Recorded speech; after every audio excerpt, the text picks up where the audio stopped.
Okay, this is a little video on how to do an order form. So a couple of key things. You want to make sure that obviously everybody fills out the top entirely.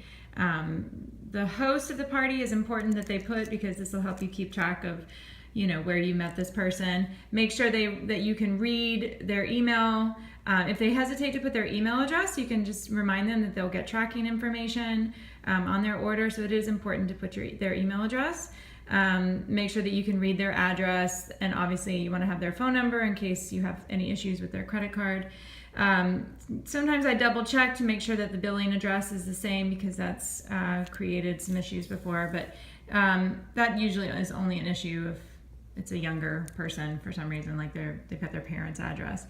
Encourage them to check the boxes when you're sharing at the end of your presentation about shopping, that they can check a box. But regardless of if they check the box, make sure that you ask every single person if they want to host a party or if they'd like more information about being a compassionate entrepreneur.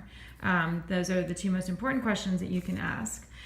Okay, so somebody writes in the item number, and then they write in the product name, and let's say that they're buying something that is $28, right? So they filled out the top. I always tell them, don't worry about totaling it up, I can total it up for you. So your subtotal is $28, right?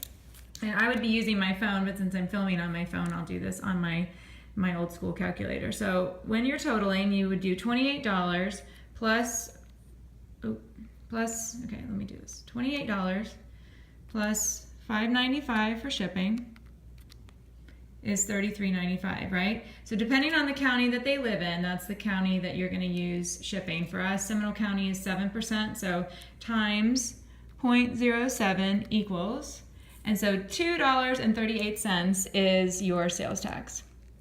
So you'd write that right there.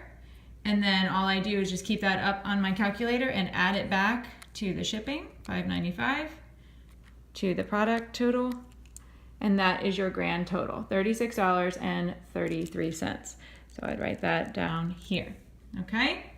So easy, easy peasy. When they're filling out their credit card information, really all you need is their card number, the CSV, and the expiration date. They don't have to sign it and do all that too, but sometimes they will, just if they try to get ahead and do it themselves.